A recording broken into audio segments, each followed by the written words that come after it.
dalam kelas. Berdoa setiap mulai atau mengakhiri pelajaran.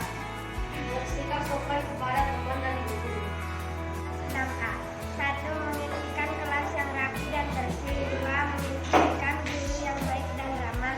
3. Menginginkan teman yang baik dan sopan. 4. Menginginkan buku belajar yang banyak. 5. Menginginkan teman yang menghargai pendapat. Oke, terima kasih. Tepuk tangan, Nak.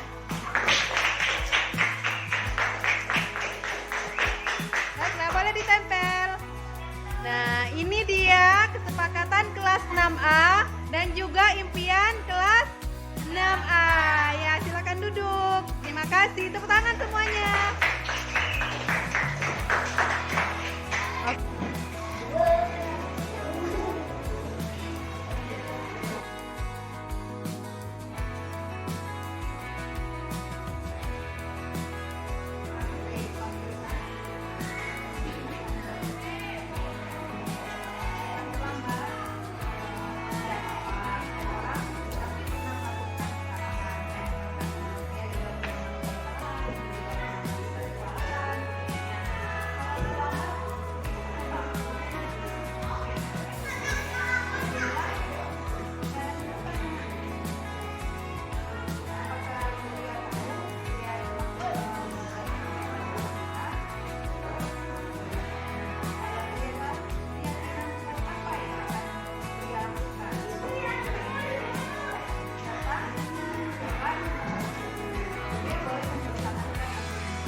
Assalamualaikum warahmatullahi wabarakatuh.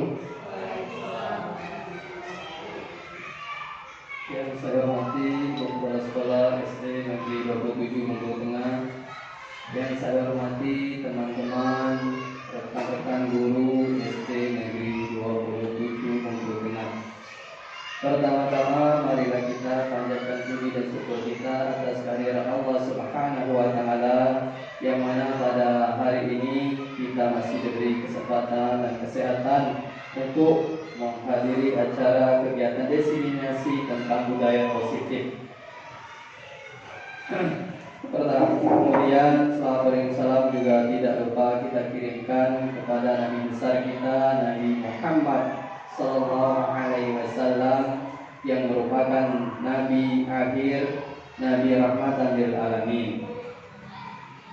Baiklah, pada hari ini saya sebagai moderator yaitu di dalam acara program kegiatan diseminasi yang akan nanti disampaikan oleh Ibu Nepa Melia SPD, yaitu tentang diseminasi penerapan, menyebarkan pemahaman dan pengalaman penerapan budaya positif di sekolah.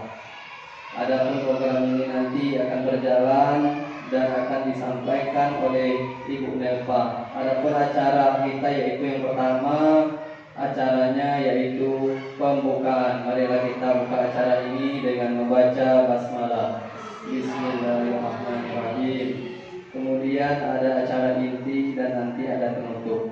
Nah, sekarang setelah kita buka, kita akan memasuki acara inti yang akan disampaikan oleh Ibu Nepa tentang diseminasi penerapan budaya positif di lingkungan sekolah. Kepada Ibu Nepa kami persilakan. Terima kasih Pak Moderator. Assalamualaikum warahmatullahi wabarakatuh. Yang saya hormati Bapak Ibu Dewan Guru SD Negeri 27 Bengkulu Tengah. Pertama-tama, marilah kita panjatkan puji dan syukur kehadirat Allah Ta'ala yang telah memberikan kita tentang kesehatan sehingga kita dapat berkumpul di ruangan ini tentunya dalam keadaan yang tidak kurang satu apapun. Salawat beriring salam selalu tercurahkan kepada junjungan kita Nabi besar Muhammad Shallallahu Alaihi Wasallam yang telah membawa kita dari alam kegelapan menuju alam terang benderang seperti yang kita rasakan saat ini. Saya juga mengucapkan terima kasih Bapak Ibu guru, rekan sejawat saya yang sudah hadir di sini bersama-sama saya untuk saya melakukan diseminasi tentang budaya positif yang merupakan penerapan dari modul yang saya dapat selama beberapa minggu ini, yaitu aksi nyata budaya positif modul 1.4. Nah, di sini nantinya saya akan menyampaikan beberapa materi teori-teori yang saya dapat. Sebelumnya saya juga ingin menyapa Bapak Ibu semuanya. Salam dan bahagia para guru hebat SD Negeri 27 Bengkulu Tengah. Mengapa harus salam dan bahagia? Karena di dalam salam ada doa dan di dalam bahagia ada harapan. Jadi harapan saya untuk Bapak Ibu guru semuanya di sini, kita semuanya dalam keadaan sehat dan selalu bahagia sebagai seorang guru.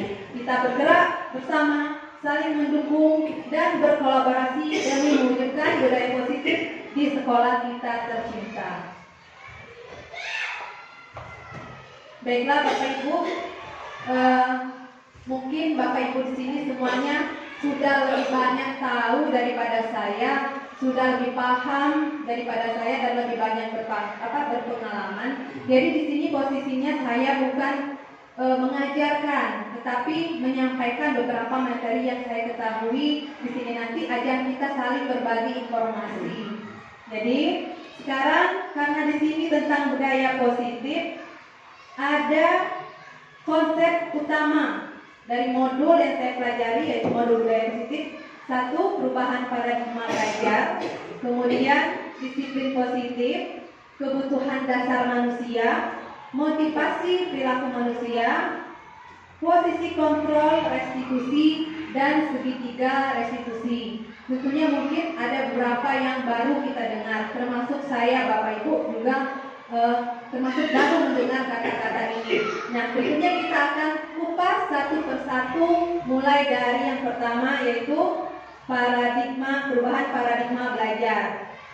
Pembelajaran dengan paradigma baru.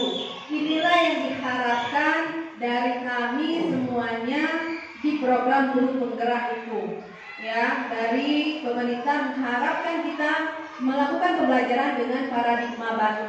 Pembelajaran yang berorientasi pada penguatan kompetensi dan pengembangan karakter yang sesuai dengan nilai-nilai Pancasila. Sesuai dengan kurikulum merdeka kita, bahwa ada 6 profil pelajar Pancasila. Mungkin Bapak Ibu ada yang ingat apa salah satunya dari profil pelajar Pancasila? Boleh disebutkan? Ada 6 ya, 6 profil pelajar Pancasila, dan itu akan kita terapkan di kurikulum merdeka nantinya. Baiklah, apa saja profil pelajar Pancasila tersebut?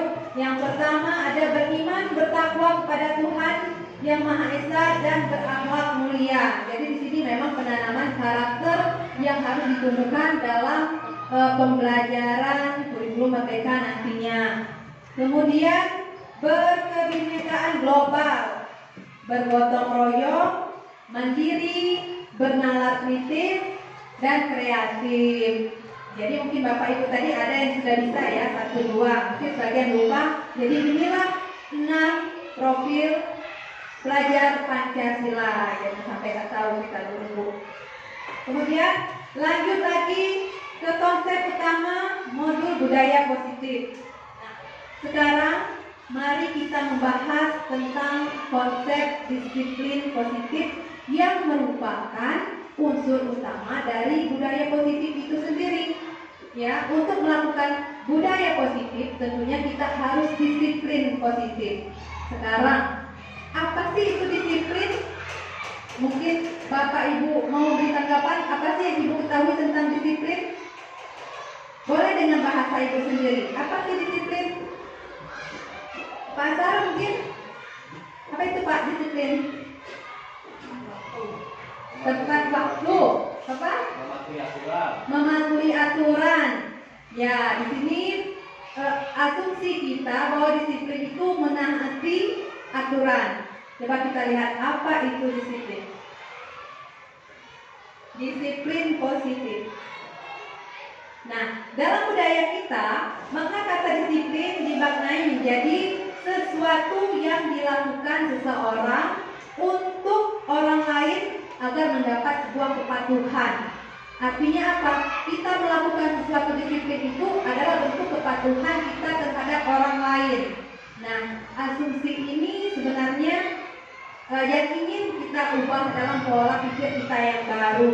Makna disiplin positif yang dikemukakan oleh Bapak pendidikan kita, Pak Ki Hajar Dewantara, maupun dari dosen, ya, seorang pakar pendidikan dari luar negeri sana, di mana kedua pakar pendidikan mengartikan disiplin sebagai bentuk kontrol diri, ya, yaitu belajar untuk kontrol diri agar dapat mencapai satu tujuan mulia untuk mendapatkan nilai kebajikan. Ini seperti ini Pak ya, Bu ya. Kita melakukan kedisiplinan bukan karena kita ingin menaati suatu peraturan, tapi itu adalah salah satu bentuk kontrol dari diri kita sendiri untuk mendapatkan nilai-nilai kebajikan dalam hidup kita. Demikian juga yang akan kita tanamkan kepada murid-murid kita nanti.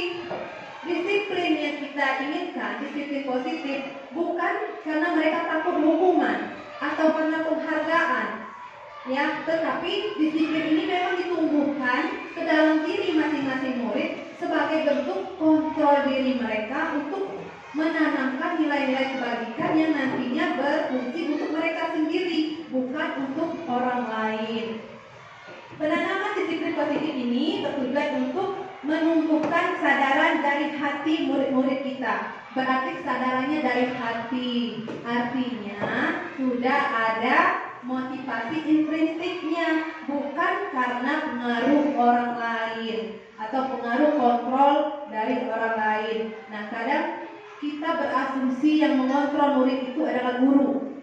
Padahal tidak. Yang mengontrol murid tersebut adalah mereka sendiri. Mereka sendiri yang bisa mengontrol diri mereka untuk melakukan hal-hal yang positif. Tentunya kita sebagai guru menanamkan apa itu hal-hal positif, menuntun mereka agar mereka memiliki konsep pemahaman tentang apa itu disiplin positif. Ya, bukan karena mereka melakukan awas kamu datang terlambat nanti dihukum, bukan seperti itu.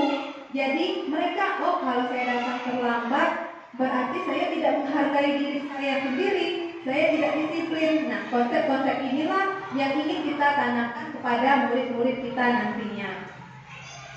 Kemudian, strategi apa yang selama ini Anda terapkan untuk menanamkan disiplin positif pada murid-murid Anda? Bagaimana hasil pada perilaku murid-murid Anda? Nah, ini pertanyaan tematik. Mungkin ada salah satu dari Bapak Ibu guru yang mau menjawab. Strategi apa selama ini yang Bapak Ibu guru lakukan untuk menanamkan kedisiplinan kepada murid tadi? Strategi apa? Kemudian bagaimana hasilnya?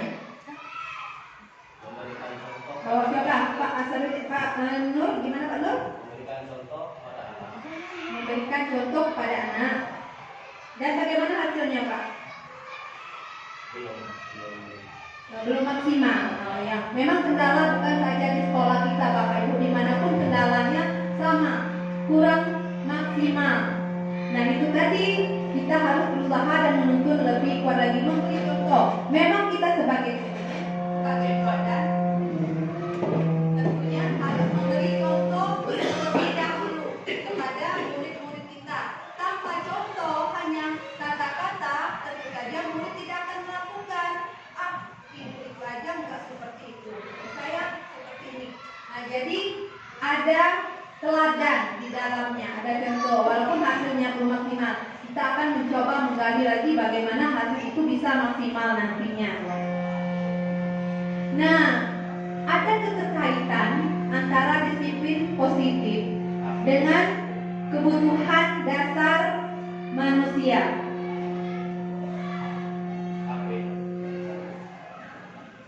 Ada kebutuhan dasar manusia. Di sini ada 5 kebutuhan dasar manusia. Jika kebutuhan dasar ini tidak terpenuhi, maka ada salah satu perbuatan yang tidak sesuai dengan nilai-nilai kebajikan. Nah, ini bukan berlaku hanya kepada murid Bapak Ibu, tetapi kita juga sebagai orang dewasa. Pada umumnya 5 kebutuhan dasar kita adalah 1, kebutuhan untuk bertahan hidup.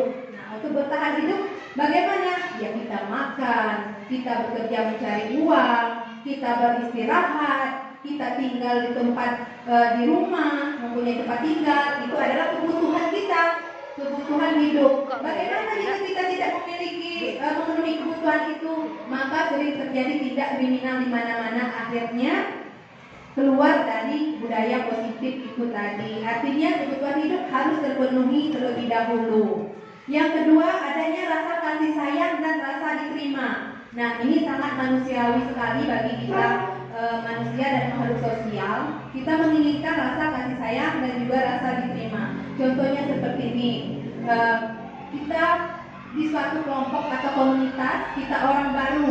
Tentunya ketika kita masuk di dalam ruang itu, kita ingin ada rasa diterima.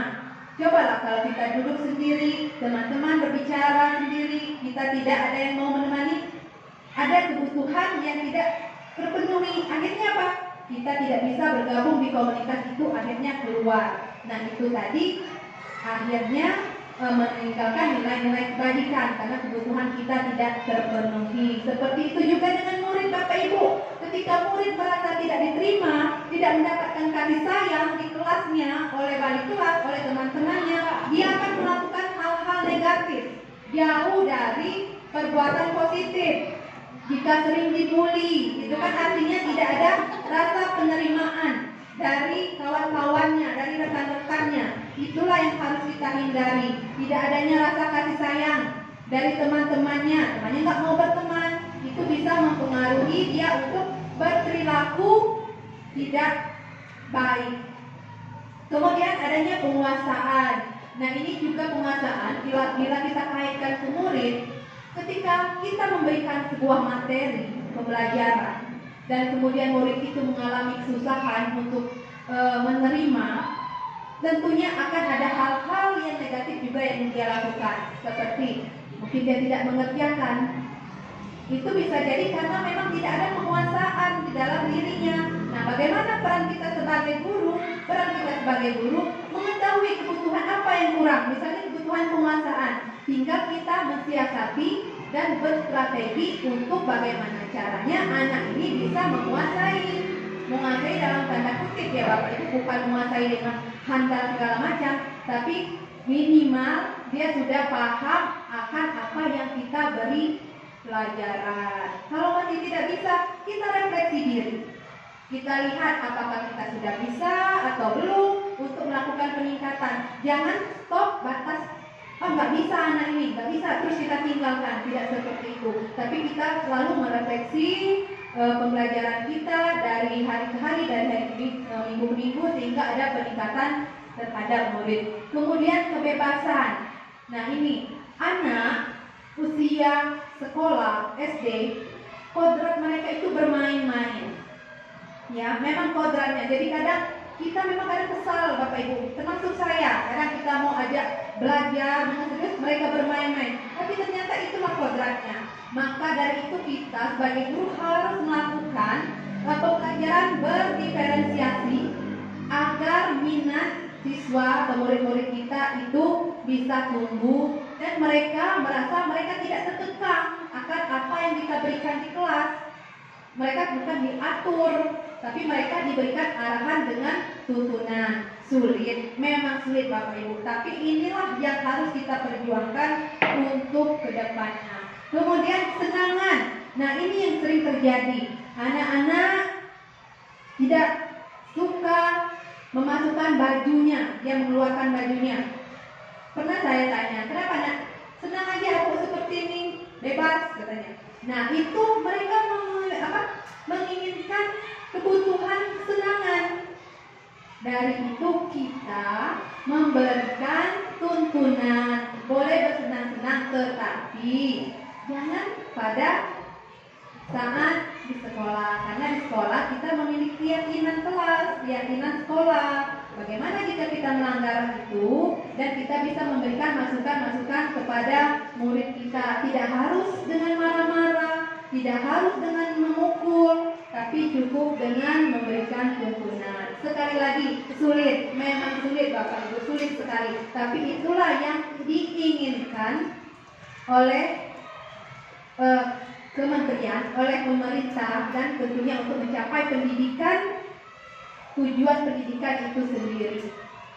Kemudian, nah di sini yang mendasari 3 motivasi perilaku manusia, tadi kebutuhan dasar mereka. Kalau salah satu kebutuhan dasar mereka tidak terpenuhi, tentunya tadi akan ada hal negatif yang dilakukan. Kemudian apa sih motivasinya? Di sini ada 3 motivasi perilaku manusia. Ini juga tidak hanya kepada murid, tapi kita sebagai orang dewasa pun kita memiliki motivasi. Sekarang saya ingin bertanya dulu, apa sih motivasi itu? Mungkin Bapak Ibu ada yang bisa membantu saya menjawab. Kita pahami dulu bagaimana dulu? Dorongan, ya bagus sekali. Ada yang lain mungkin kawan-kawan? Rangsangan. Ada yang lain lagi? Ya betul sekali Bapak Ibu, motivasi itu adalah dorongan, rangsangan, atau sesuatu yang ingin membangkitkan kita untuk melakukan sesuatu, baik itu secara sadar atau tidak sadar, dengan memiliki tujuan. Nah, jadi motivasi ini kita memiliki tujuan Bapak Ibu. Ya, ada dorongan di dalam hati kita untuk melakukan sesuatu, ada rangsangan, tentunya ada tujuan. Tujuannya seperti apa? Nah, itu tergantung pada diri kita masing-masing. Nah, di sini 3 motivasi perilaku manusia. Yang pertama, untuk menghindari ketidaknyamanan atau hukuman. Ini dikaitkan dengan disiplin tadi ya, disiplin positif. Murid datang tepat waktu. Ditanya, kenapa kamu datang tepat waktu terus? Nah, hebat sekarangnya udah datangnya udah jam 7 udah di sekolah. Saya takut Bu, saya takut dihukum. Kemarin saya dibilang sama gurunya kalau nggak datang tepat waktu nanti saya dapat hukuman. Atau menghindari rasa ketidaknyamanan. Mungkin di dalam kelas kalau yang datang terlambat, wali kelasnya marah. Jadi mereka tidak nyaman. Ya sudahlah, besok pokoknya bagaimana caranya mau datang pagi ke sekolah agar nyaman dan tidak dapat hukuman. Itu motivasi yang pertama. Ini masih ekstrinsik, artinya masih dari orang lain, ya, pengaruh dari luar. Kemudian untuk mendapatkan imbalan atau penghargaan dari orang lain. Nah, ini juga sebagai motivasi terkadang bagi murid-murid. Bisa jadi dijanjikan, siapa yang paling rapi bajunya, nanti ibu kasih permen. Siapa yang paling rajin datang sekolah, nanti ibu kasih hadiah. Nah, itu terkadang juga dilakukan oleh murid-murid tersebut. Ini juga masih ekstrinsik, artinya masih dalam pengaruh orang lain. Nah, yang ketiga ada untuk menghargai diri sendiri dengan nilai-nilai yang mereka percaya. Nah, inilah yang ingin kita tumbuhkan bersama. Ini motivasi dalam dirinya. Seperti ini contohnya. Ketika saya datang terlambat ke sekolah, saya tahu sekolah itu datangnya jam 7.30, tapi saya tidak melakukannya. Murid tadi akan bisa berpikir, ternyata saya tidak menghargai diri saya sendiri loh. Saya tidak disiplin. Dia merasa dirinya tidak disiplin, timbul rasa malu, timbul rasa, aduh kok saya seperti ini. Nah, itu yang diinginkan. Ya, jadi bukan karena adanya ketidaknyamanan, adanya hukuman, dan juga adanya penghargaan tadi, tetapi memang dari hati kesadaran, ya betul sekali Bu. Ini adalah nilai intrinsik ya, memang dari dalam diri sendiri. Nah, ini ada pertanyaan tematiknya.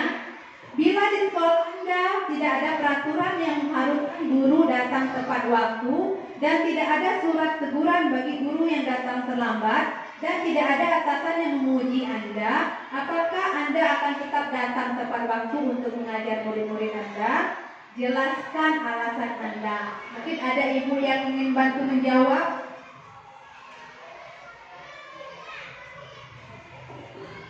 Boleh, Ibu Silalahi mungkin? Bagaimana Ibu? Kelihatan tulisannya? Ya. Bila di sekolah Anda tidak ada peraturan, oh berarti tidak ada peraturannya, tidak ada teguran, tidak ada penghargaan, tidak ada hadiah, kemudian tidak ada pujian. Apakah Anda sebagai guru akan datang tepat waktu? Apabila jawabannya iya, jelaskan mengapa.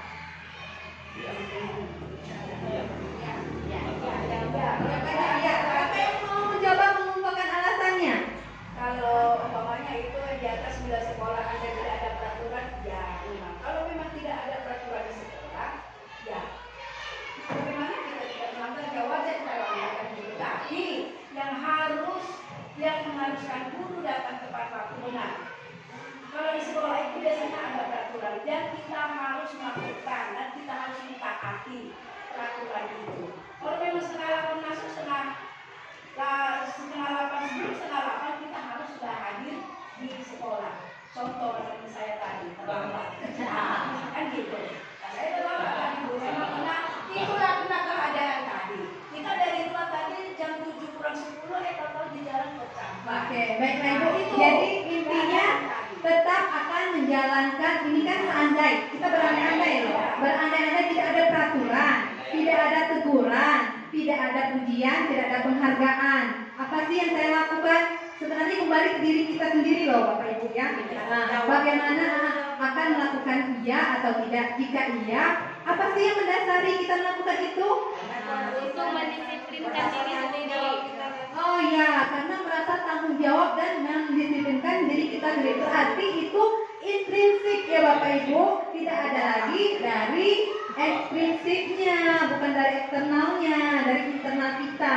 Seandainya tidak ada peraturan, tidak ada penghargaan, kita akan tetap melakukannya. Bagus sekali Ibu. Lanjut kembali. Konsep disiplin dengan identitas gagal. Nah, kita tadi mengaitkan disiplin itu dengan peraturan. Peraturan itu saja yang selalu kita. Kenapa harus disiplin? Karena peraturan. Ternyata itu termasuk ke dalam identitas gagal. Kenapa? Bagi murid yang pertama, 1, hukuman. Ya, konsep disiplin dengan identitas gagal. Sering kita melakukan hukuman terhadap murid jika dia melanggar. 1, hukuman menyakitkan. Yang menyakitkan bagi anak-anak kita Bapak Ibu, kita hukum. Ya, kita hukum nggak datang terlambat, kita hukum dia membersihkan WC. Menyakitkan bagi mereka itu. Ya, karena apa? Ya, mereka dihukum. Tidak nyaman. Nah, ini kadang hukuman itu bukan hanya bentuknya psikis, juga verbal. Mungkin dengan kata-kata, kamu datang telat terus. Itu akan membuat ketidaknyamanan. Artinya hukuman ini tidak efisien, memaksa. Ya, namanya kita menghukum. Mereka mau tidak mau menuruti apa yang kita katakan. Kemudian murid menyembunyikan kesalahan. Nah, sering terjadi. Ini kasus yang berapa hari saya lihat, anak-anak sering mengeluarkan baju. Ya, itu ditegur, kalau ketemu kita dimasukin. Tapi saya lihat dari jauh kadang mereka berlari, nggak mau ketemu kita. Kenapa? Karena mereka tahu akan ditegur. Jadi mereka menyembunyikan kesalahannya. Kemudian murid menjadi rendah diri. Nah, ini bisa terjadi apabila terkadang kita terlalu sering memberikan hukuman kepada anak yang melanggar tadi. Rendah diri apa? Diejek sama teman-temannya. Bisa jadi di kelas, nih disuruh bersihkan ini. Nah, dihukum berdiri di depan tiang bendera. Akhirnya mereka menjadi rendah diri. Kemudian ada penghargaan. Ternyata penghargaan ini juga tidak efektif, termasuk dalam identitas gagal. Mengapa? Merusak hubungan, iri, ya, menimbulkan sikap iri. Ketika anak kita berikan penghargaan, sedangkan anak yang lain tidak diberikan, timbul rasa cemburu. itu. Terkadang mereka tidak dapat melakukan. Ya, kemampuan mereka memang sebatas itu. Tapi kita menginginkan seperti ini, sehingga anak yang tidak mendapat hadiah tadi iri. Ada rasa iri di dalam hatinya, walaupun sebenarnya niat kita baik untuk memberikan motivasi kepada anak tersebut. Kemudian mematikan kreativitas anak. Ya, dia nggak kreatif lagi karena dia mengejar sesuatu. Saya kalau saya menyelesaikan dengan baik, saya dapat hadiah. Dia nggak mikir dia bisa apa yang lebih dari itu. Targetnya sesuai dengan target guru tadi. Kata ibu guru, siapa yang paling selesai dapat 100 duluan akan mendapatkan permen lagi, misalnya seperti itu. Padahal anak tadi bisa menyelesaikan tugas itu, kemudian bisa menyelesaikan tugas tambahan, tapi dia tidak lakukan. Kata ibu cuma menyelesaikan tugas ini saja, dapat hadiah, dapat penghargaan. Jadi merusak, mematikan kreativitas, menghukum dengan sistem ranking. Nah, ini yang telah menjadi perdebatan, di mana pada kurikulum 13 lalu juga sebenarnya tidak boleh lagi kita menggunakan sistem ranking. Ya, sistem ranking ini secara tidak langsung menghukum murid. Karena apa? Ketika anak yang biasa mendapat juara 1, tiba-tiba dia mendapat juara 3, juara 2, ada rasa di dalam dirinya terhukum. Terhukum karena apa? Karena dia tidak bisa memuaskan orang tuanya, tidak bisa memuaskan guru-gurunya. Akhirnya dia merasa terhukum dengan ranking yang dia dapat tadi. Kemudian merampas hak menghargai dirinya. Nah, ini sebenarnya ada penghargaan yang lebih besar dari hanya sebuah hadiah, yaitu kepuasan di dalam diri. Ketika anak melakukan sesuatu yang mereka merasa itu cukup besar dan kita memberikan hadiah yang tidak seimbang, penghargaan tidak seimbang, mereka merasa, kok saya nggak dihargai ya, cuma segini. Nah, seperti itu. Lanjut lagi, kemudian konsep disiplin dengan identitas sukses. Ada namanya konsekuensi. Nah, di konsekuensi, penguatan jangka pendek. Penguatan jangka pendek maksudnya seperti apa? Dengan adanya konsekuensi, artinya sudah ada kesepakatan. Beda dengan hukuman. Kalau hukuman itu secara tiba-tiba diambil sepihak, tidak melibatkan murid-murid, itu namanya hukuman. Terserah kita aja mau nyuruh apa, itu hukuman. Tapi kalau konsekuensi, itu sudah ada kesepakatan antara kita dan murid. Nah, jadi penguatannya jangka pendek. Kenapa? Ketika anak sudah keluar dari sekolah ini, tidak didampingi bapak ibu lagi, konsekuensi yang akan mereka lakukan mungkin berbeda. Ya, tidak sama dengan konsekuensi yang mereka terima di saat mereka di sini. Jadi jangka pendek saja penguatannya. Kemudian perlu monitoring. Nah, anak yang mendapat konsekuensi atas perbuatannya itu perlu dimonitoring, Bu. Kita lihat terus. Contohnya konsekuensi itu seperti ini. Anak terlambat datang tadi. Ini konsekuensi, bukan hukuman. Anak terlambat datang. Karena memang di kelas mungkin ada kesepakatan, anak tersebut tidak diberikan waktu istirahat karena harus menyelesaikan tugasnya. Karena dia datang terlambat, otomatis dia ketinggalan pelajaran dari teman-temannya. Jadi dia harus merelakan waktu istirahatnya untuk melanjutkan pekerjaannya. Nah, itu konsekuensi. Ada relevansi, ada hubungan dengan apa yang dikerjakan dan apa yang harus dia lakukan. Kalau hukuman tadi gak ada hubungan, anak tidak buat PR, bersihkan WC. Hubungannya apa? Gak buat PR, bersihkan WC, apa selesai PR-nya? Beda dengan konsekuensi. Anak tidak membuat PR, jam istirahat anak mengerjakan PR. Itu ada relevansinya. Kemudian memaksa, ya konsekuensi hampir memaksa, sama dengan hukuman, tapi ada kesepakatan. Kita monitor anak tersebut untuk melakukan apa yang menjadi konsekuensinya di kelas tadi. Seperti dia harus mengerjakan jam istirahat, ya kita harus lihat, harus selesai. Seperti itu. Kehilangan waktu menebus kesalahan. Nah, iya, dia kehilangan waktu di sekolah tadi, harusnya jam istirahat, dia harus mengerjakan apa yang menjadi ketertinggalannya tadi. Dan kontrolnya ekstrinsik. Ternyata masih orang lain yang mengontrol, bukan dari dalam diri anak tersebut. Ya, masih bapak ibu guru yang mengontrol. Karena apa? Karena kita yang sebagai pemantaunya di sini. Kemudian restitusi. Mungkin ini agak baru kedengarannya Bapak Ibu. Saya pun terus terang baru juga mendengar. Baru beberapa minggu ini saya mendengar itu istilah restitusi. Nah, restitusi ini murid bertanggung jawab atas perbuatannya. Kemudian memecahkan masalah untuk jangka panjang. Nanti saya akan memberikan contohnya. Murid menghormati dirinya dan orang lain. Kontrol yang terjadi adalah kontrol intrinsik. Dan murid bersemangat memperbaiki kesalahan. Nah, pada restitusi ini nanti ada langkah-langkahnya untuk kita membuat restitusi itu sendiri. Di sini kita sebagai guru menuntun, menanyakan dulu kepada anak apa yang salah pada mereka, kemudian mencari jawaban terhadap anak itu sendiri, bagaimana sih yang benarnya sesuai dengan perkataan mereka, dan jika itu benar maka kita tuntun lagi agar lebih jelas arahnya. Nah, di sini tadi dihukum oleh penghargaan ini menurut Al-Fiqhon ya, dia mengatakan saat kita berulang kali menjanjikan hadiah kepada anak-anak agar berperilaku bertanggung jawab, atau kepada seorang murid agar mempelajari sesuatu yang baru, atau kepada seorang karyawan agar melakukan pekerjaan yang berkualitas, kita sedang berasumsi mereka tidak dapat melakukannya, atau mereka tidak akan memilih untuk melakukannya.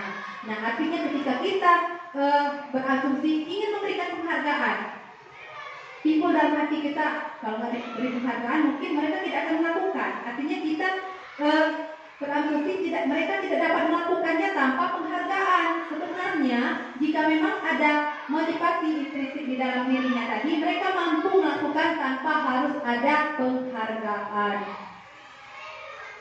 Nah, ini tadi apa itu hukuman, konsekuensi, dan restitusi. Yang pertama tadi hukuman. Hukuman tadi dibuat secara sepihak, tiba-tiba, tidak melibatkan, memaksa, dan menyakiti. Kemudian konsekuensi. Konsekuensi memang sudah ada kesepakatan, tetapi masih bersifat memaksa juga dan dari ekstrinsik, ya betul sekali Ibu. Nah, restitusi. Mari kita lihat apa itu restitusi. Mungkin ada Bapak Ibu yang sudah membaca atau sudah dengar sebelumnya dari saya, bisa berbagi di sini. Si baru Pak ya, Bu ya, sama. Oke, kita lihat di restitusi. Apa itu restitusi? Restitusi adalah sebuah cara menanamkan disiplin positif pada murid. Nah, ini menurut dosen tahun 2004, restitusi adalah proses menciptakan kondisi bagi murid untuk memperbaiki kesalahan mereka sehingga mereka bisa kembali pada kelompok mereka dengan karakter yang lebih kuat. Restitusi juga adalah proses kolaboratif yang mengajarkan murid untuk mencari solusi untuk masalah dan membantu murid berpikir tentang orang seperti apa yang mereka inginkan dan bagaimana mereka harus memperlakukan orang lain. Gosen tahun 1966. Restitusi membantu murid menjadi lebih memiliki tujuan, disiplin positif, dan memulihkan dirinya setelah mereka berbuat kesalahan. Bagaimana langkah-langkahnya itu Bapak Ibu? Kita lihat di slide berikutnya. Kita lihat dulu ciri-cirinya. Ciri-ciri restitusi bukan menebus kesalahan, melainkan belajar dari kesalahan. Jadi kalau hukuman sama konsekuensi mereka menebus. Nah, kalau di restitusi mereka bukan menebus, tapi mereka belajar dari kesalahan. Kemudian memperbaiki hubungan itu ya, memperbaiki hubungan.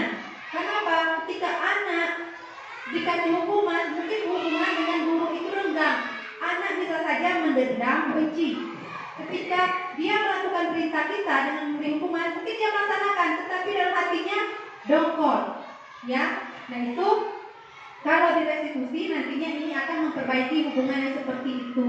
Walaupun anak berbuat salah, tapi kita akan perbaiki kesalahan mereka sehingga hubungan kita sebagai guru dan murid itu dapat lebih baik. Kemudian tawaran, bukan paksaan. Nah, ini kita memberikan penawaran kepada murid. Kita kita tidak memaksa, kita memberikan kesempatan pada murid untuk berbicara sesuai apa kata hati mereka. Kemudian menuntun untuk melihat ke dalam diri, mencari kebutuhan dasar yang mendasari tindakan. Nah, tadi ada 5 kebutuhan dasar. Kita lihat dulu, dia melakukan ini, kebutuhan dasar mana sih yang dia belum penuhi? Mungkin tadi rasa kasih sayang, sehingga dia tidak mau melakukan itu, atau rasa tidak diterima. Nah, bagaimana cara kita mengembalikan dia ke kelompoknya dengan rasa kasih sayang dan rasa penerimaan? Sehingga jika kebutuhan itu sudah terpenuhi, maka dia akan melakukan disiplin positif itu juga. Terkadang anak-anak membangkang itu banyak sekali motivasi dalam dirinya itu. Ya, ada anak-anak itu karena memang merasa ingin bersenang-senang terus, atau merasa tidak diterima, tidak disayangi, sehingga mereka melakukan hal-hal yang di luar dari nilai kebajikan. Kemudian menguatkan karakter dan fokus pada solusi, bukan masalah. Jadi kita tidak berorientasi lagi pada masalah, tapi kita cari solusinya. Ketika anak membuat kesalahan, melanggar, kita cari solusi, bukan kita cari masalahnya apa. Ya, lanjut. Nah, ini dia. Ini perbedaan contoh kasus ini ya. Contoh kasus murid datang terlambat ke sekolah. Hukuman: murid membersihkan WC, guru marah dengan kata-kata kasar. Kemudian konsekuensi: murid tidak istirahat karena menyelesaikan tugas yang tertinggal akibat terlambat. Guru tegas dan murid menaati peraturan. Di restitusi, guru menanyakan keyakinan kelas, membantu murid menyelesaikan masalahnya. Guru terbuka dan murid menghormati dirinya dan orang lain. Ada dialog antara kita dan murid. Kita tanyakan dulu alasannya itu apa, mengapa dia melakukan seperti itu. Nah, kemudian ada keyakinan kelas. Ini yang juga akan kita bahas di slide berikutnya. Sebelumnya di sini ada 5 posisi kontrol restitusi ya. Yang pertama penghukum, kemudian pembuat rasa bersalah, teman, pemantau, dan manajer.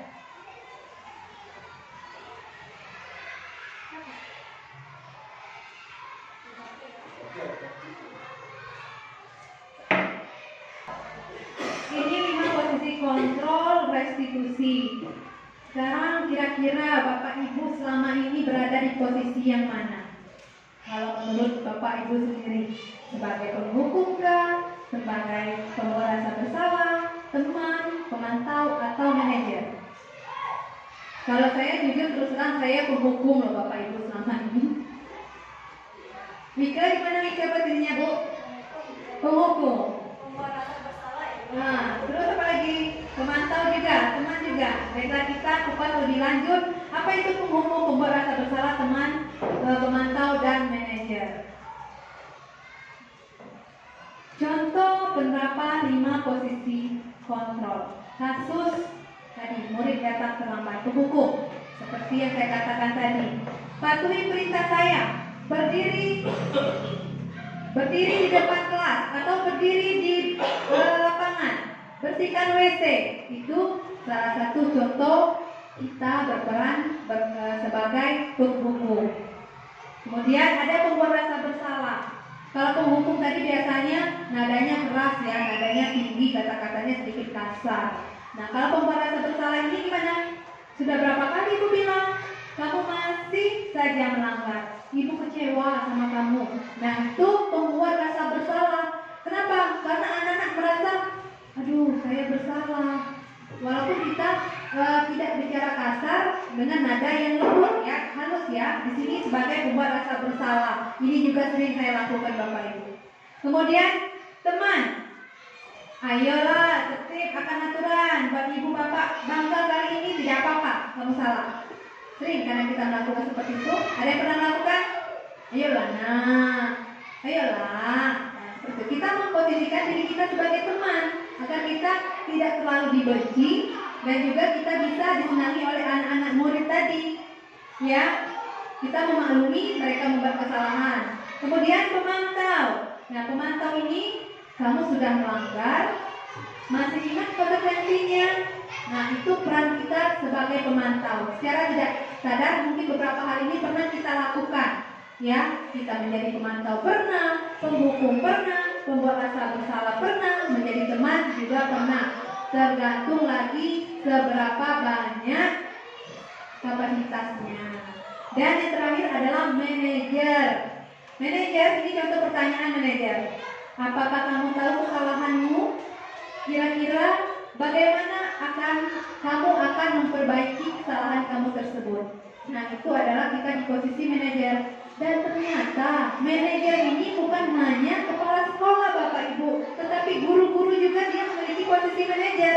Bedanya, guru-guru posisi manajer terhadap murid, sedangkan kepala sekolah memanajeri guru-guru. Jadi kita semuanya memiliki peran manajer.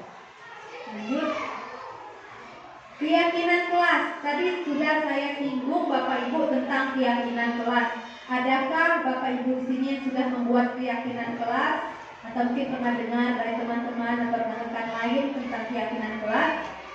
Kita kupas saja Bapak Ibu ya. Mengapa keyakinan kelas? Bukan peraturan kelas.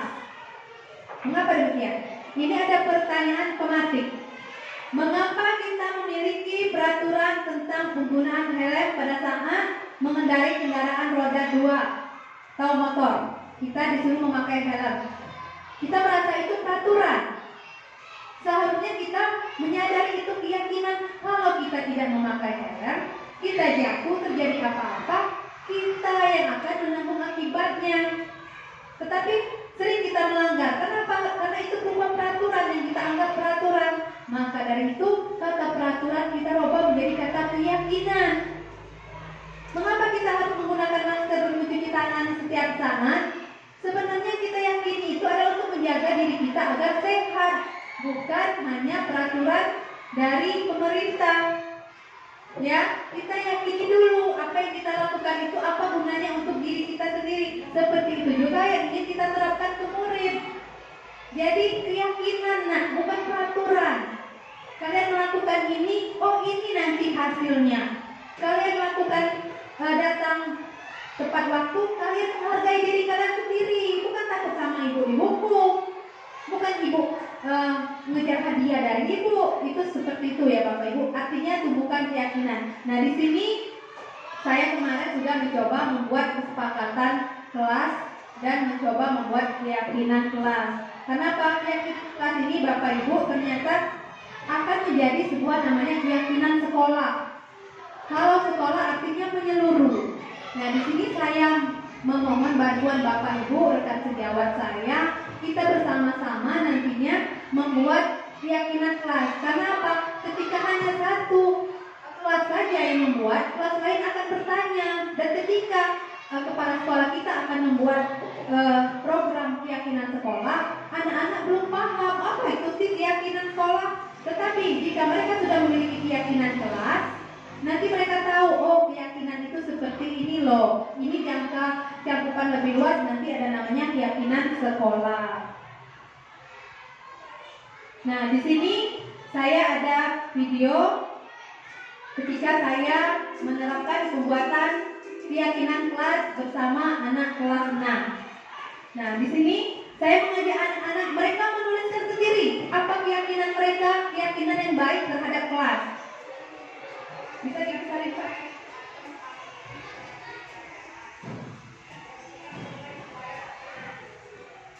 Keyakinan dan juga mimpi-mimpian kelas.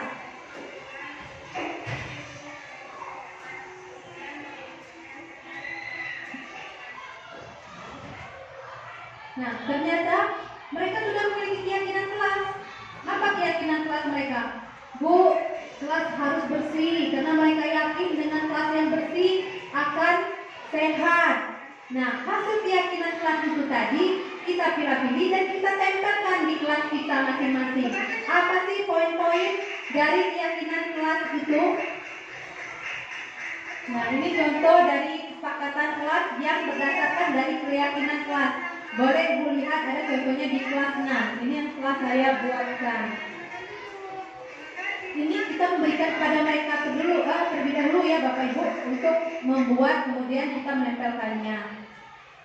Nah, keyakinan kelas ini nantinya akan mereka rasakan, mereka tahu manfaatnya. Jadi bukan karena kita yang membuat, tapi mereka sendiri memiliki kesadaran dari dalam dirinya.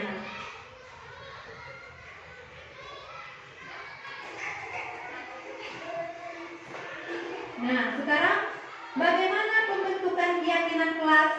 Yang pertama, lebih abstrak dari peraturan.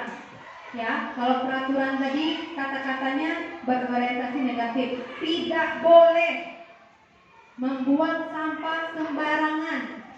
Kita ganti dengan kata-kata yang lebih abstrak. Sampah yang berserakan di ruangan kelas dapat menimbulkan penyakit. Kita ganti tidak bolehnya. Anak-anak mendengar kata tidak boleh, biasanya mau boleh.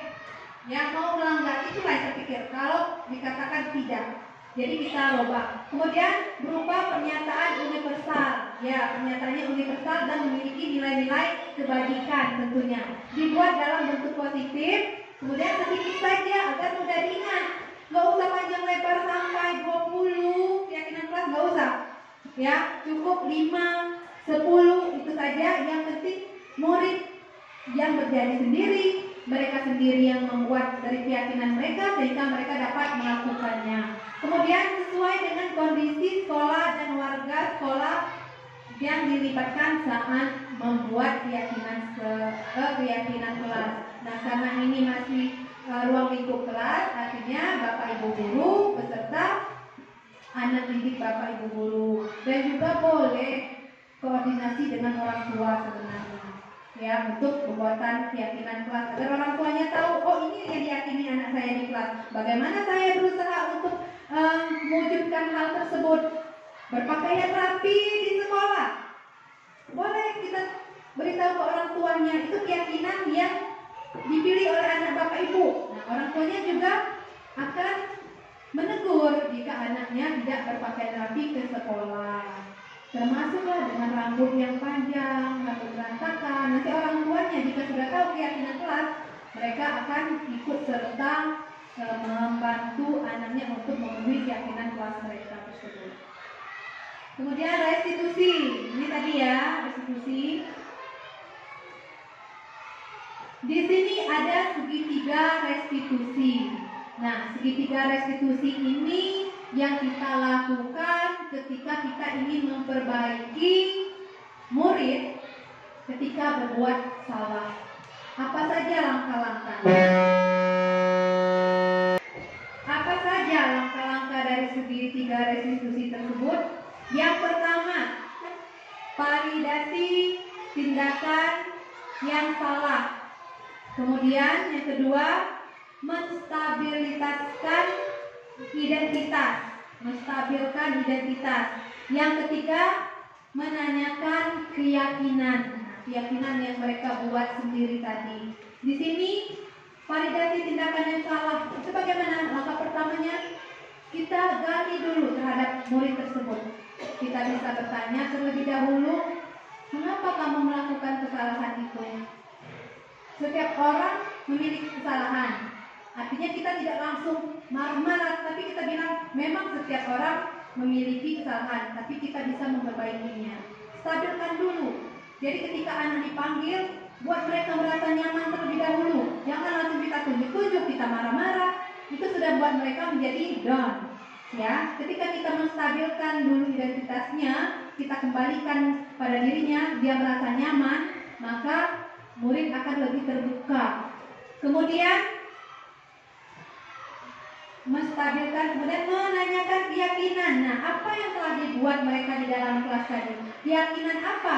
Seperti misalnya membuat PR atau tidak bermain-main di dalam kelas. Jika itu sudah menjadi keyakinan kelas, maka kita gali agar anak-anak itu menyadari bahwa apa yang dia lakukan tidak sesuai dengan keyakinannya.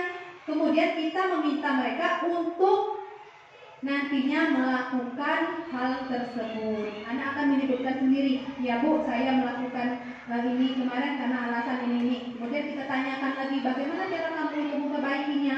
Dia yang menjawab, ya Bu, besok saya tidak akan mengulanginya lagi. Keyakinan kelas mana yang telah kamu langgar? Saya tadi melanggar keyakinan kelas dengan tidak tertib di sekolah. Bagaimana perasaan kamu? Saya merasa bersalah, Bu. Saya berjanji tidak akan mengulanginya lagi. Sehingga kita menggali dulu terhadap anak. Jangan langsung kita marahi, jangan langsung kita memberi hukuman. Lanjut. Nah, ini tadi yang segitiga restitusi. Yang pertama, menstabilkan identitas. Kita semua pernah melakukan kesalahan, tapi kita bisa melakukan hal terbaik dari diri kita. Ya. Terus validasi tindakan yang salah. Semua yang kita lakukan memiliki sebuah alasan. Jadi dengarkan dulu anak ibu bapak. Jangan langsung kita melihat saja. Ya, kita dengarkan apa alasan mereka. Karena kita tidak tahu latar belakang keluarganya atau apa. Kita tanyakan kenapa dia melakukan hal tersebut. Baru kita menanyakan keyakinan. Kita semua memiliki motivasi di dalam diri, motivasi intrinsik dan internal. Nah, itulah keyakinan. Bapak Ibu boleh bertanya seperti ini. Kamu ingin jadi apa, nak? Kadang-kadang saya ingin menjadi guru, Bu. Oh, kita kasih gambaran. Guru ini seperti ini, seperti ini, seperti ini. Timbul di dalam hatinya. Oh, berarti kalau bohong itu bukan tindakan seorang guru.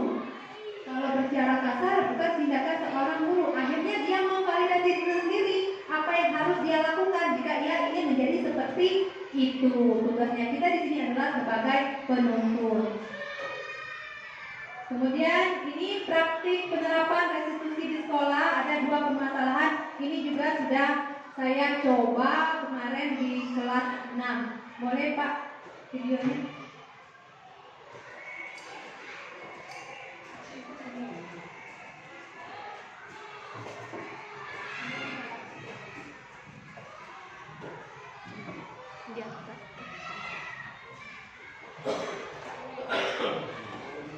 Lakukan restitusi di kelas, di mana saya juga masih belajar mencoba menerapkan bagaimana kegiatan restitusi itu di kelas. Ada 2 kasus yang saya temui. Yang pertama, ada anak datang terlambat. Yang kedua, anak mengeluarkan bajunya atau berpakaian tidak rapi ketika pembelajaran. Boleh diputar Pak Prof?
Bapak Ibu, itu tadi contoh penerapan restitusi di mana ada anak yang datang terlambat. Kemudian saya tanyakan terlebih dahulu, kenapa kamu datang terlambat?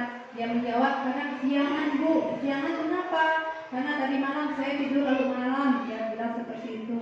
Kemudian saya bilang, baiklah, semua orang pernah melakukan kesalahan. Tapi apakah kamu tahu apa yang kamu lakukan ini salah? Bagaimana cara kamu ingin memperbaiki diri? Si anak menjawab, tentunya Bu, besok-besok saya akan datang lebih tepat waktu. Bagaimana caranya? Saya tidak tidur malam-malam lagi Bu. Sesuai dengan keyakinan kelas yang kamu buat? Iya Bu, sesuai dengan keyakinan kelas yang saya buat. Dia bilang seperti itu. Nah, kita sebagai guru, sebagai penuntun tadi, kita lihat perkembangannya. Apakah mereka menepati kata-katanya atau masih melakukan, itu bisa menjadi refleksi bagi kita semua.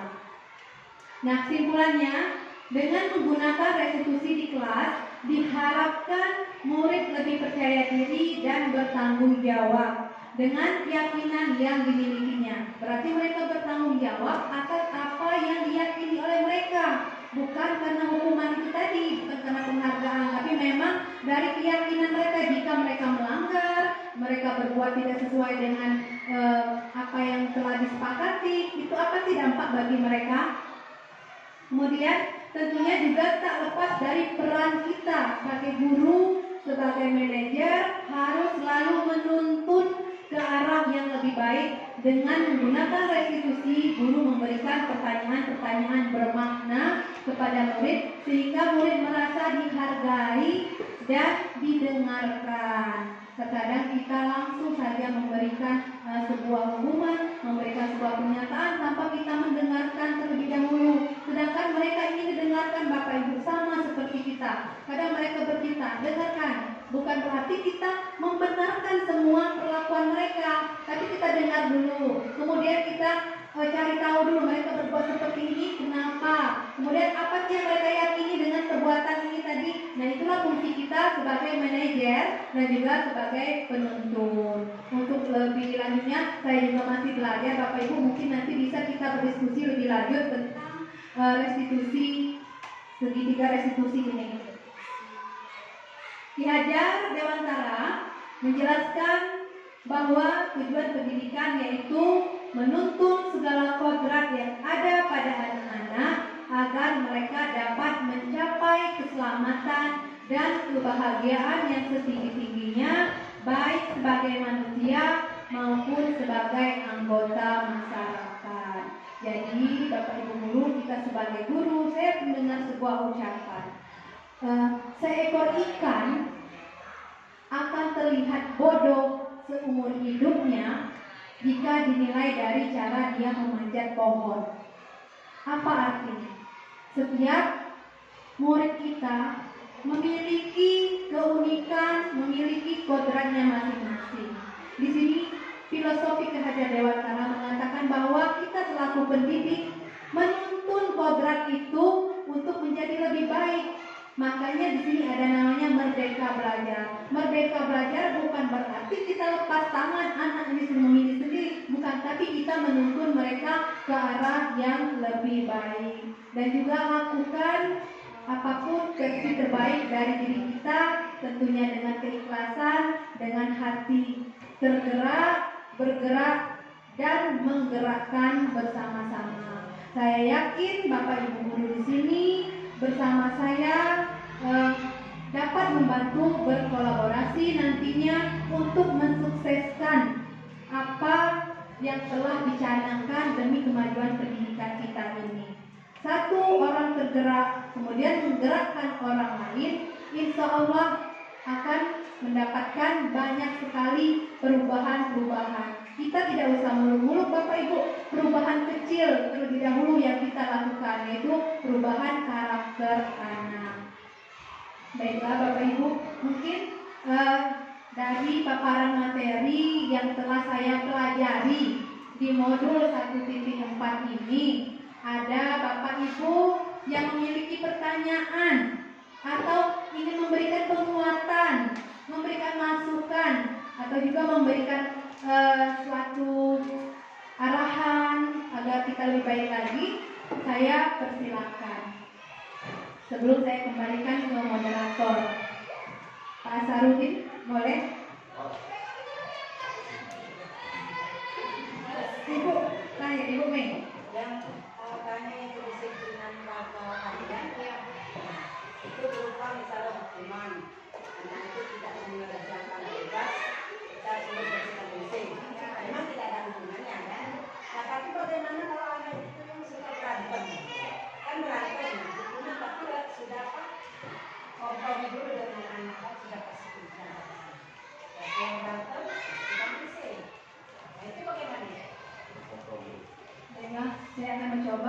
pertanyaan dari Ibu Media, bagus sekali ya. Bagaimana anak yang suka berkelahi? Apakah membersihkan WC itu sejalan dengan hukuman? Sebenarnya tadi yang ingin disampaikan pada materi ini Bapak Ibu adalah kita menghilangkan hukuman, kita menghilangkan penghargaan, tapi kita kembali kepada konsekuensi dan restitusi. Ternyata konsekuensi masih ada kurangnya, ada yang namanya restitusi. Di sini Ibu, artinya kita sebagai guru, dari apa yang saya pelajari dan apa yang saya tangkap, kita jangan memberi hukuman. Hukuman itu adalah alternatif yang paling terakhir ketika memang sudah tidak bisa lagi kita handle. Artinya seperti ini. Ketika anak berkelahi, dua anak berkelahi, pertama, kita lakukan restitusi seperti yang di materi tadi. Ada 3 langkah. Pertama, kita validasi kesalahan dulu. Kita tanya si A, apa permasalahannya? Si B, apa permasalahannya? Kemudian setelah kita tanya, tentunya kita bilang setiap orang memiliki kesalahan, tapi kita bisa memperbaiki kesalahan tersebut. Nah, sekarang apa alasan kalian berkelahi? Nanti kita dengar Ibu, apa alasannya? Kebutuhan dasar mana yang belum terpenuhi oleh anak tadi? Lihat dulu apa alasannya. Seandainya alasannya, Bu, tadi dia ambil pena saya, Bu, pensil saya diambilnya semua. Kita kembalikan kepada yang si B. Kenapa kamu mengambil pena pensil teman kamu? Nggak ada, Bu, senang-senang aja. Artinya ada kebutuhan kesenangan yang belum terpenuhi. Nah, dari itu Ibu, kita menuntun anak-anak tersebut. Kita menuntun mereka, kita kasih penjelasan. Kita kasih penjelasan dan kita kembali lagi ke keyakinan kelas. Maka dari itu tadi Bapak Ibu, kita buat dulu keyakinan kelas. Tidak berkelahi di kelas, menghormati, jangan menggunakan kata saling menghargai dan menghormati teman-teman di kelas. Nah, ketika dia melakukan itu, keyakinan kelas mana yang tidak kamu penuhi, dia akan menjawab, saya tidak menghargai teman saya, Bu. Artinya dia menyadari kesalahannya. Kita tanya lagi, bagaimana cara kamu memperbaikinya? Kita dengarkan. Misalnya dia bilang, saya mau, Bu, saya nggak mau perbaiki, saya tetap mau masih berkelahi. Maka dari itu fungsi guru sebagai penuntun memberikan nasihat dan hal-hal positif itu tadi kita kembangkan, Bu. Kita kasih arahan, kita kasih masukan. Anak-anak jika diberikan arahan terus-menerus Bapak Ibu, insya Allah memang tidak bisa hari ini langsung, tidak bisa. Besok juga mungkin masih, tapi cobalah terus-menerus. Cobalah terus-menerus, jangan bosan-bosan, kita kasih tahu. Dan kita membuat mereka saling menghargai, kita ini semuanya sama. Kita di sekolah ini satu keluarga. Berikan arahan-arahan positif yang seperti itu kepada anak-anak. Anak-anak, makin sering kita memberikan masukan-masukan positif, pasti ada yang nyangkut, Bu. 1, 2, 3 ada yang nyangkut. Nah, kita kembalikan mereka, kemudian mereka tadi kita damaikan, jangan masih ada beban di hati mereka. Jangan ya sudahlah, kamu berkelahi berdua, bersihkan WC, nggak selesai masalah, Bu, nggak selesai karena anak tadi belum puas kan, dia nggak ditanya mungkin alasannya kenapa. Nah, tapi kalau mereka sudah damai, bagaimana? Kita bisa melihat mimik wajah mereka. Nah, kita bisa melihat body language-nya, mereka masih mendendamkah atau mereka sudah biasa saja. Kalau anak-anak biasanya sudah sekali berkali sudah seperti itu, tapi tetap kita tanamkan nilai-nilai positif pada anak tadi. Jadi seperti itu. Kalau ada teman-teman yang memberi masukan, boleh. Baiklah, satu pertanyaan lagi sebelum saya tutup. Boleh Pak Nur? Dari penjelasan tadi ada kebutuhan dasar manusia. Tapi kalau saya perhatikan itu banyak kasih sayang. Kasih sayang terhamil. Apa memanglah berubah? Bukan manusia itu kan ada juga kebutuhan dasar. Misalnya makan, pakaian, tempat tinggal. Itu gimana tuh? Baiklah, ini Pak, 5 kebutuhan dasar tadi menurut Gosen. Menurut Gosen itu ada rasa kasih sayang dan rasa diterima. Nah, di sini kalau Bapak mengaitkan ada kebutuhan rohani dan jasmani. Nah, kebutuhan jasmani itu menyangkut pada kebutuhan hidup. Itu sudah termasuk di dalamnya. Rasa kasih sayang itu agama apapun mengajarkan kita untuk berkasih sayang. Nah, rohaninya masuk ke bagian itu. Jadi sudah masuk ke kebutuhan dasar manusia tadi. Bagaimana Pak Nur? Ada lagi? Baiklah, terima kasih Bapak Ibu guru hebat semuanya atas partisipasinya. Semoga kita semua menjadi guru-guru hebat, guru-guru yang berakhlak mulia, menjadi tauladan bagi murid-murid kita semua, menebarkan kebaikan, dan tentunya kita bersama-sama dan juga bersama kepala sekolah nantinya dapat mewujudkan sekolah yang berbudaya positif. Tentunya tidak lepas dari kerjasama kita semua sebagai warga sekolah. Baiklah Bapak Ibu, saya hadiri, saya kembalikan kepada moderator. Saya ini Assalamualaikum warahmatullahi wabarakatuh. Terima kasih, salam dan bahagia.